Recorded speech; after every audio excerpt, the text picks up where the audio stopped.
अरे गीता बेटा, जब भी आती है 5-6 दिनों के लिए ही आती है। देख इतने दिन में ना मेरा मन नहीं भरता। अरे बच्चों के साथ जी भर के खेल भी नहीं पाती हूँ। इस बार तो दामाद जी आएंगे ना तो मेरा झगड़ा होगा उनसे। अरे भाई बिटिया की शादी कर दिए तो क्या उसके साथ रहने को भी तरस जाएंगे हम? अब साल भर तो तू ससुराल में ही रहती है, मुश्किल से 2-3 महीने में एक चक्कर लगता है तेरा, उस पर भी हमेशा जल्दी ससुराल भागने की रट लगाए रहती है। मम्मी, निखिल से झगड़ा करने का कोई फायदा नहीं है। अरे सोने जैसा दामाद मिला है आपको। वो इतने अच्छे हैं कि कभी मुझे मायके आने से रोकती नहीं। और मैं 1 हफ्ते की जगह 1 महीने के लिए भी आऊंगी ना, तभी आपका मन नहीं भरेगा। अरे माँ का मन कभी अपने बच्चों से भर सकता है क्या? और आप तो समझती हो ना, ससुराल में मेरे ऊपर बहुत जिम्मेदारी है और उनसे मैं क्या शिकायत करूं। मैं खुद कोशिश करती हूँ कि 1 हफ्ते के अंदर वापस ससुराल पहुंच जाऊं। आपको पता है ना माँ, 1 हफ्ता यहाँ रुकना मतलब ससुराल जाके 3 हफ्ते का काम करना। अरे मम्मी, शादी का मतलब ही होता है बेटी के पैरों में जंजीर बांधना। अब आपकी बेटी के पैरों में जंजीर बन चुकी है। ससुराल वाले जंजीर ना भी खींचे ना तो भी ये कैदी वापस अपने जेल में भाग कर जाएगा ही जाएगा। इतनी समझदार हो गई है मेरी बच्ची शादी के बाद। क्या करूं बेटा, समझती तो मैं सब हूँ, लेकिन ये माँ का दिल है ना, मानता नहीं है। अब लगता है अपने अकेलेपन को भरने के लिए ना मुझे एक बहू लानी ही पड़ेगी, वरना मैं बेटी के मुंह में पड़कर कहीं उसकी घर गृहस्थी ना बिगाड़ने लग जाऊं। अच्छा सुन, अगली बार आएगी ना तो तेरे लिए कुछ अच्छे से कपड़े ले लेंगे। अरे इस बार तो पूरा टाइम अपनी बातों में ही निकल गया, कहीं जा ही नहीं पाए हम लोग। माँ क्यों परेशान होती हो? मेरे पास बहुत कपड़े हैं और आपने इतना कुछ दिया है, फिर भी आपको हमेशा कम ही लगता है। अच्छा चलो, मैं चलती हूँ, आप अपना ख्याल रखना। मंजुला के 2 ही बच्चे थे, बेटी गीता और बेटा वेद। यूं तो मंजुला अपने दोनों ही बच्चों को बहुत प्यार करती थी, लेकिन कहते हैं ना, एक उम्र के बाद बेटियां माँ की सहेली हो जाती हैं। जहाँ बेटा वेद जवानी की दहलीज पर कदम रखने के बाद माँ से थोड़ा गैप मेंटेन करने लगा था, वहीं गीता और मंजुला माँ बेटी से धीरे धीरे सहेलियां बनती जा रही थी। शादी की उम्र होने पर मंजुला ने गीता को विदा तो कर दिया था, लेकिन जैसे उसके दिल का एक टुकड़ा गीता के साथ विदा हो गया था। हर बार गीता को ससुराल भेजते समय वो उसकी फिर से लौट कर आने के दिन गिनने शुरू कर देती थी। धीरे धीरे समय बीता और गीता 2 प्यारे प्यारे बच्चों की माँ बन गई। मायके और ससुराल दोनों जगह उसे भरपूर प्यार मिल रहा था। माँ मंजुला तो जैसे उसे पलकों पर ही बिठा कर रखती। हर बार जब फोन करती, उसका एक ही सवाल होता, घर कब आ रही है? मंजुला ने शादी के बाद भी गीता को कभी यह एहसास नहीं होने दिया था कि अब वो मायके का हिस्सा नहीं रही, लेकिन बढ़ते परिवार के कारण गीता अब अपने पारिवारिक जिम्मेदारियों में व्यस्त रहने लगी थी। देखते ही देखते कैसे इतना समय बीत गया पता ही नहीं चला। वेद अब शादी के लायक हो गया है, गीता भी अपने परिवार में व्यस्त रहती है। मेरे अकेलेपन के कारण उसे भी जल्दी जल्दी अपने घर की जिम्मेदारियों को छोड़कर मुझसे मिलने के लिए आना पड़ता है। शायद समय आ गया है कि मैं वेद के लिए एक प्यारी सी दुल्हन ले आऊं, ताकि मेरा मन भी लगा रहे और गीता भी अपने परिवार और बच्चों को पूरा समय दे सके। गीता की शायद किस्मत अच्छी थी कि उसे अपने बेटे वेद के लिए बेटी गीता की ही जैसी प्यारी और सुशील लड़की सुरभि मिल जाती है। शादी के बाद, मम्मी जी ये देखिए ना, मैं आपके लिए साड़ी लेकर आई हूँ, बताइए तो आपको कैसी लगी? अरे वाह बेटा, खूब खुश रहो, भगवान तुम्हें खूब लंबी उम्र दे। अरे मेरी बहू पहली बार साड़ी लेकर आई है, इसमें ना पसंद होने वाली तो कोई बात ही नहीं है। इस साड़ी को पहनकर मैं पूरे मोहल्ले को दिखाने वाली हूँ कि देखो मेरी बहू ने गिफ्ट की है। थैंक यू मम्मी जी, आप बहुत अच्छी हैं। नहीं बेटा, जब बहू अच्छी होती है ना तो सास भी अपने आप अच्छी हो जाती है। अरे बच्चे, तूने मेरे बारे में इतना सोचा, बाजार जाकर अपने साथ साथ मेरे लिए भी शॉपिंग करके लाई, तो मेरा भी तो फर्ज बनता है ना कि मैं तेरी लाई हुई साड़ी को खुशी खुशी एक्सेप्ट करूं। सुरभि ने सास की तरफ एक कदम बढ़ाया था, बदले में सास मंजुला ने जैसे आगे बढ़कर सुरभि को गले लगा लिया था। मम्मी जी, मेरा ना गोलगप्पे खाने का मन हो रहा है, आप चलेंगे मेरे साथ? वेद को फोन किया तो बोल रहे हैं उन्हें ऑफिस से आने में लेट हो जाएगा। अरे क्यों नहीं बेटा, अब ये छोटी मोटी चाट पकोड़े खाने के लिए भी तुझे वेद के आने का इंतजार करने की जरूरत है क्या? बिल्कुल नहीं। आज से हम दोनों गोलगप्पे पार्टनर हुए। अब से ना हफ्ते में 2 बार हम दोनों चाट खाने चला करेंगे। बोल मंजूर? बिल्कुल मंजूर। छोटे छोटे कदम बढ़ाते हुए सुरभि और मंजुला एक दूसरे के दिल में जगह बनाने में कामयाब हो गए थे। उन दोनों की दोस्ती गुजरते वक्त के साथ और भी गहरी हो गई थी। मंजुला सुरभि की घर के कामों में मदद करती और जब काम खत्म हो जाता तो दोनों सास बहू घंटों बैठकर गप्पे मारती और टीवी देखते। इतना ही नहीं, वेद और सुरभि अक्सर डिनर के लिए जाते तो अपने साथ मंजुला को भी लेकर जाते। नई बहू सुरभि ने ससुराल में अपनी जगह बहुत अच्छे से बना ली थी। परिवार में सभी खुश थे। क्योंकि अब मंजुला भी बहू के साथ खुश रहती थी, इसलिए वो बेटी गीता को ज्यादा परेशान नहीं करती थी और ना ही उसे बार बार मायके आने की जिद किया करती थी। एक गीता बेटा, भगवान की बड़ी कृपा रही मुझ पर कि मुझे बिल्कुल तेरे जैसी बहू देती। अब बेटी जैसी बहू घर आ जाती है ना, तो घर स्वर्ग से भी सुंदर हो जाता है। अब बस एक ही बात की कमी है मेरे जीवन में। जल्दी से कान्हा जी बाल गोपाल दे दे सुरभि को, तो मैं भी पोते पोतियों में खेलूं और अपना बुढ़ापा सुख से बिताऊं। हाँ तो मम्मी बात करो ना भाभी से। अब तो उनकी शादी को 2 साल भी होने वाले हैं और कितना वेट कराएंगे आपको। हाँ बेटा, मैं भी यही सोच रही हूँ। एक बार ना बहू से बात करके देख लेती हूँ। वैसे आजकल की लड़कियां ना जल्दी से बच्चों के चक्कर में पड़ना नहीं चाहती। मन में झिझक होगी ना कि बच्चों के चक्कर में पड़ जाएगी तो अपनी लाइफ को एंजॉय नहीं कर पाएगी। मैं उसे समझा दूंगी कि वो चिंता ना करे।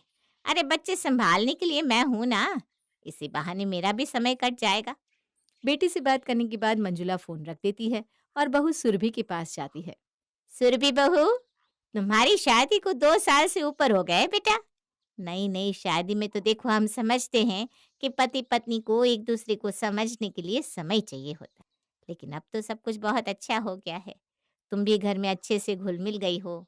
अब अपना परिवार बढ़ाने के बारे में सोचो। कुछ चीजें ना समय से होती हुई ही अच्छी लगती है। सास की बात सुनकर सुरभि थोड़ी सी झेंप गई थी। अरे शर्मा रही हो क्या? बेटा मैं तो तुम्हारी माँ हूं ना, मुझसे क्या शर्माना। मंजुला को लगा था कि बहू सुरभि को समझाने के बाद शायद जल्दी ही वो खुशखबरी उसे सुना देगी। लेकिन कई महीने बीत जाने के बाद भी सुरभि ने ऐसी कोई खुशखबरी अपनी सास को नहीं सुनाई थी। कुछ महीनों के बाद, अरे मम्मी, तुम तो कह रही थी कि तुम अब पोते पोती खिलाना चाहती हो, लेकिन अभी तक भी भाभी ने कोई गुड न्यूज नहीं सुनाई। क्या बात है, कहीं कोई दिक्कत तो नहीं है? एक बार आप बात करो ना। अरे बेटा, तू ऐसी बातें मत कर। मेरा तो जी घबराने लगता है। आजकल वैसे ही हर चौथे घर में देखो नई नवेली दुल्हनों को बच्चे नहीं हो रहे। पता नहीं कैसा जमाना आ गया है। मैं कल ही बात करती हूँ बहू से। अगले दिन फिर से मंजुला बहू सुरभि से बच्चों के बारे में बात करती है। देखिए माँ जी, बार बार बच्चों के बारे में कहने से कोई फायदा नहीं है। मेरा अभी ऐसा कोई विचार नहीं है।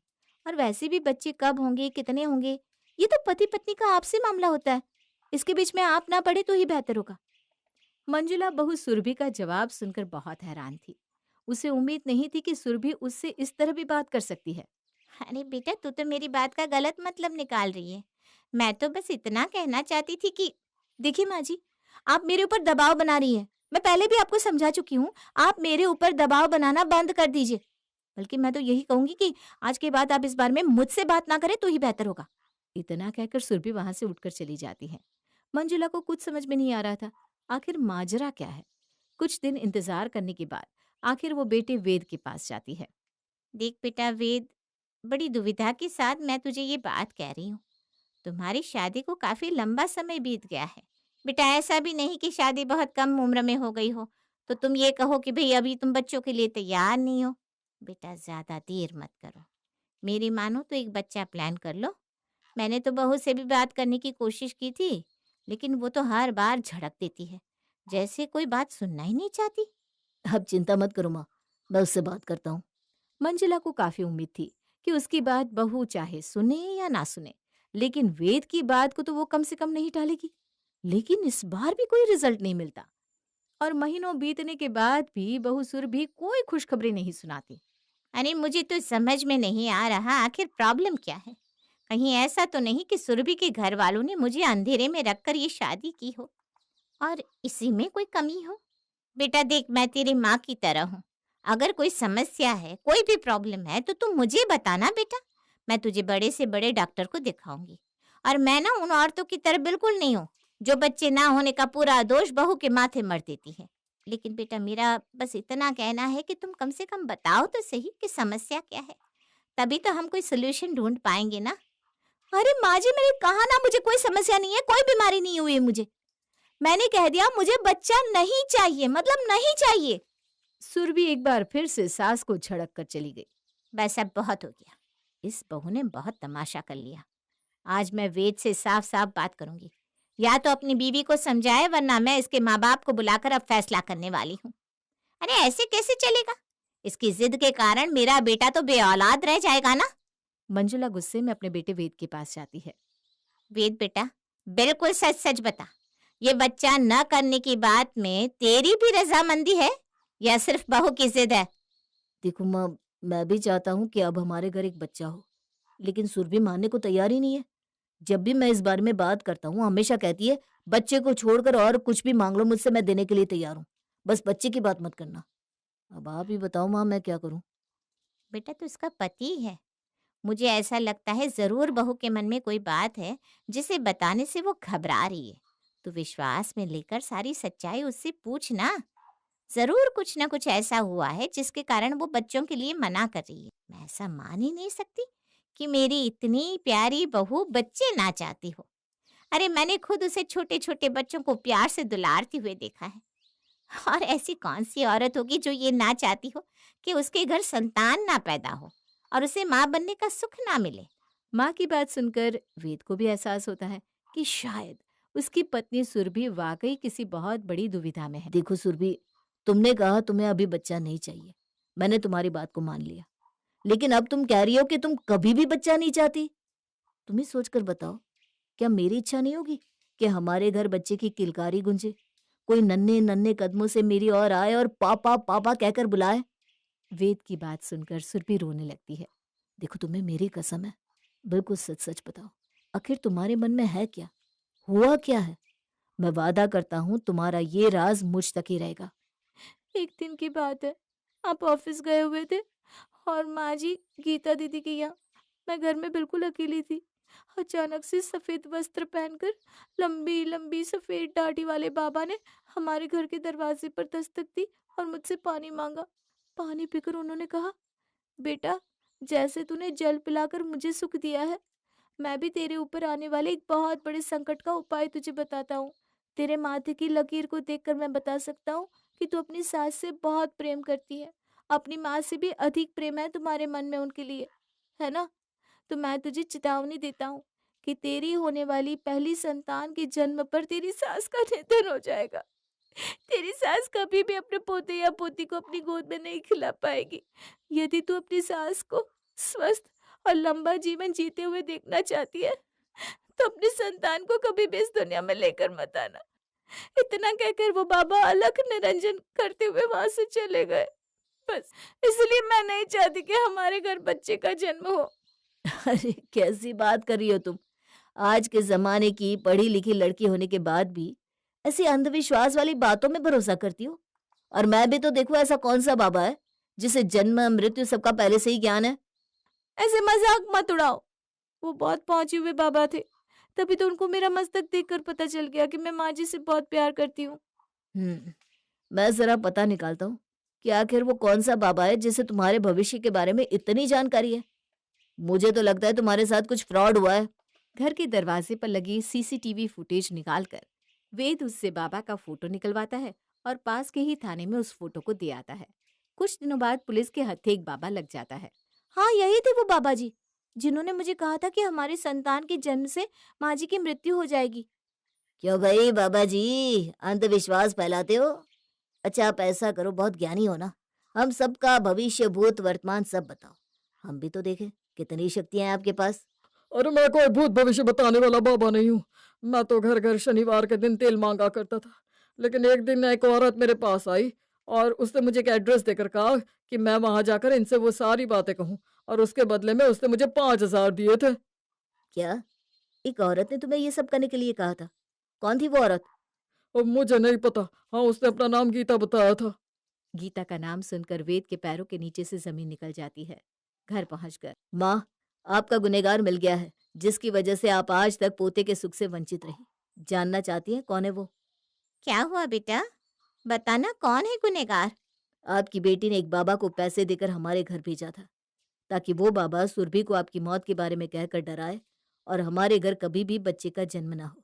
अब आपकी बेटी ऐसा क्यों चाहती थी, ये वो अपने मुंह से बताएगी।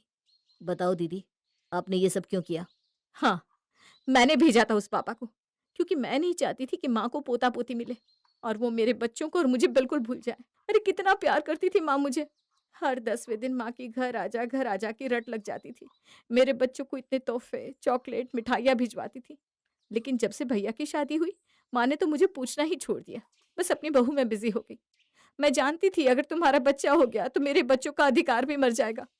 बस इसलिए मैंने ये षड्यंत्र रचा। बेटियों का अपना घर संसार होता है और मुझे इस बात का एहसास था कि मैं इस तरह रोज रोज फोन करके मायके बुलाकर तेरे घर संसार में दखल दे रही हूँ। बस इसीलिए बहू के आने के बाद मैंने अपनी दखल अंदाजी थोड़ी सी कम कर दी थी। ऐसा बिल्कुल भी नहीं कि मैं तुझे या तेरे बच्चों को भूल गई हूँ बेटा। माँ के लिए तो सारे बच्चे हमेशा एक समान होते हैं और वो घर में अभी नई नई आई है। उसे मेरे प्यार की तुम दोनों से ज्यादा जरूरत है और तुमने ये अर्थ निकाला। मुझे शर्म आती है कि तू मेरी बेटी है।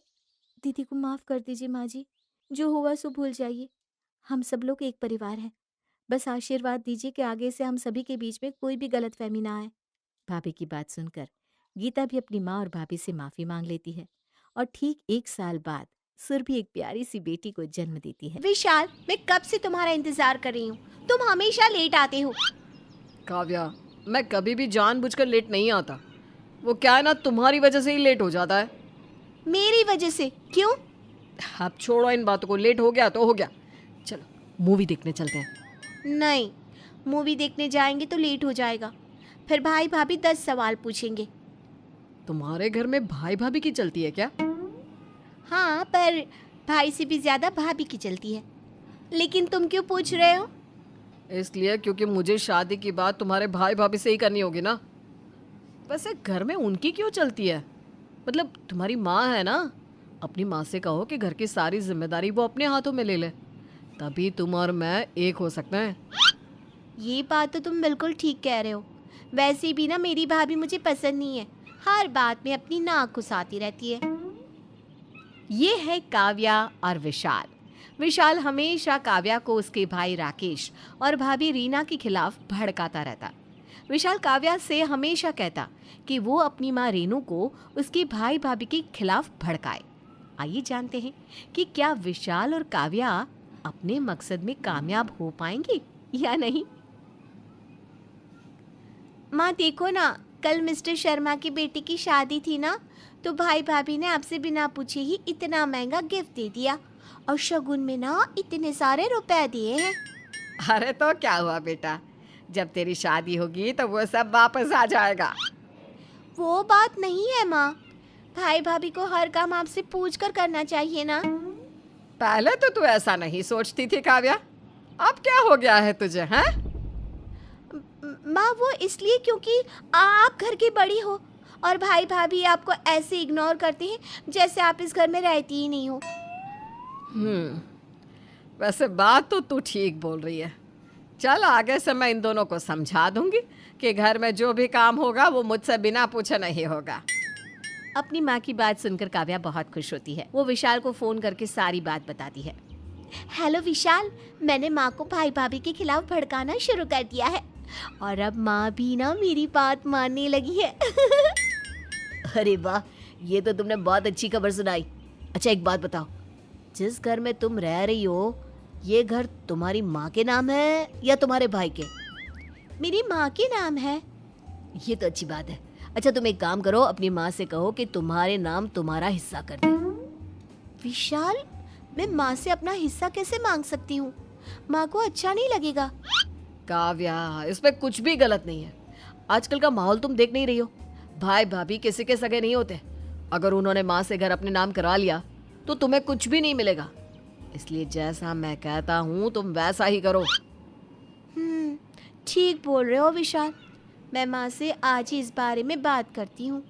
काव्या विशाल की बातों में आकर अपनी माँ से कहती है, माँ ये घर आपके नाम है ना? हाँ मेरे नाम है, लेकिन तू अचानक आकर ये सवाल क्यों पूछ रही है? माँ वो इसलिए क्योंकि अगर भाई ने पूरा घर अपने नाम करा लिया और हमें घर से निकाल दिया तो फिर हम दोनों कहाँ जाएंगे? अरे कैसी बात कर रही है बेटा? तुम्हें लगता है कि तुम्हारा भाई ऐसा कर सकता है? अरे कितना प्यार करता है वो हम दोनों से। माँ, भाई नहीं कर सकते, लेकिन भाभी तो कर सकती है ना। वैसे भी वो हम दोनों को पसंद भी नहीं करते। भाभी ने भाई को भड़का दिया और भाई ने ऐसा किया तो फिर कहाँ जाएंगे हम दोनों? हैं? हाँ ठीक कह रही है बेटा, मैं आज ही वकील साहब को बुलाती हूँ। काव्या की माँ उसकी बात मान लेती है। ऐसे ही कुछ दिन गुजर जाते हैं। सब लोग एक साथ बैठकर खाना खा रहे थे, तभी काव्या ने सबसे कहा, भाई, आपका बिजनेस कैसा चल रहा है? अच्छा चल रहा है, लेकिन तुम क्यों पूछ रही हो काव्या? भाई, मैं इसलिए पूछ रही हूँ क्योंकि मैं अपना बिजनेस करना चाहती हूँ, वो भी आपसे अलग। काव्या, ये कैसी बात कर रही हो? बिजनेस करना मेकअप करने जितना आसान नहीं होता। तुम नेल पेंट और लिपस्टिक के कलर देखो, बिजनेस मैं संभाल लूंगा। भाई, लड़कियाँ सब कर सकती हैं। लड़कियाँ लड़कों से कंधा मिलाकर चल सकती हैं। मुझे पता है, लड़कियां लड़कों से कंधा मिलाकर नहीं, बल्कि उनसे आगे चलने की हिम्मत रखती हैं। लेकिन यहाँ बात है अनुभव की। तुमने कभी एक टॉफी नहीं बेची और तुम मेरे साथ बिजनेस करना चाहती हो? सॉरी भाई, लगता है आपको सुनने में कुछ दिक्कत हो रही है। मैं आपके साथ नहीं बल्कि आपसे अलग बिजनेस करना चाहती हूँ, इसलिए आप अपने बिजनेस का बंटवारा कर दो। आधा मुझे दे दो, क्योंकि वैसे भी ये सब कुछ पापा का है और माँ पापा की हर चीज में आधा हिस्सा मेरा है। काव्या, हम कब मना कर रहे हैं? आधा नहीं बल्कि सब कुछ तुम्हारा है। हम सब भी तुम्हारे हैं। तुम्हारे भाई बिजनेस को आगे बढ़ाने के लिए बहुत मेहनत कर रहे हैं। तुम्हारी नादानी की वजह से कहीं सब कुछ खराब ना हो जाए। भाभी, पहली बात तो ये कि मैं नादान नहीं हूँ। दूसरी बात ये है कि ये बात मेरे भाई और मेरी माँ के बीच की है। आप होती कौन है हमारे बीच में बोलने वाली? राकेश बेटा, अगर तेरी बहन इतना बोल ही रही है तो दे देना इसका आधा हिस्सा। हम भी तो देखें ये बिजनेस कैसे चलाती है। माँ के कहने पर राकेश बिजनेस का आधा हिस्सा अपनी बहन को दे देता है। अब काव्या विशाल के साथ मिलकर बिजनेस को चलाती है। इसी बीच काव्या अपने भाई भाभी और माँ से कटी कटी रहती है।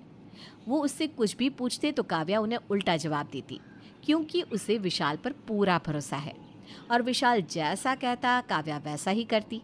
एक दिन काव्या रोते हुए घर आती है। अरे काव्या, तुमने अपना ये क्या हाल बनाया हुआ है? क्या हुआ बेटा? काव्या, तुम रो क्यों रही हो? शांति से बैठो, पानी पियो पहले और रोना बंद करो।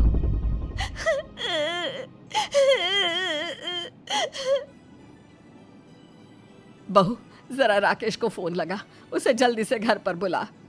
राकेश घर आता है। फिर तीनों काव्या से उसके रोने का कारण पूछते हैं। काव्या रोते रोते कहती है, माँ, मेरे साथ बहुत बड़ा धोखा हुआ है। मेरा एक दोस्त है विशाल, जो मुझे कहता रहता था कि मैं आपको भाई भाभी के खिलाफ भड़काऊं। उसने ही मुझसे घर और बिजनेस में आधा हिस्सा मांगने को कहा था और मैं उसी की मदद से बिजनेस चला रही थी। अरे तो क्या हुआ फिर? इसमें रोने वाली क्या बात है? माँ, वो 2 दिन पहले कंपनी के अकाउंट से सारे रुपए लेकर भाग गया। मैं उसे 2 दिन से कॉल कर रही हूँ, लेकिन मेरा फोन ही नहीं उठा रहा। अच्छा, तो ये राज है तुम्हारा। तभी तो मैं सोचूं मेरी सीधी सादी ननद एकदम से शेरनी कैसे बन गई। तुम टेंशन मत लो, मेरे पास तुम्हें दिखाने के लिए कुछ है। इंस्पेक्टर सर, अंदर लाओ उसे। राकेश की आवाज सुनकर इंस्पेक्टर विशाल को अंदर लेकर आता है। उसे देखकर काव्या हैरान हो जाती है। काव्या, हैरान होना इसे देखकर। इसे आज सुबह हमने एयरपोर्ट से पकड़ा है। ये कंपनी के सारे रुपए लेकर देश से बाहर भाग रहा था।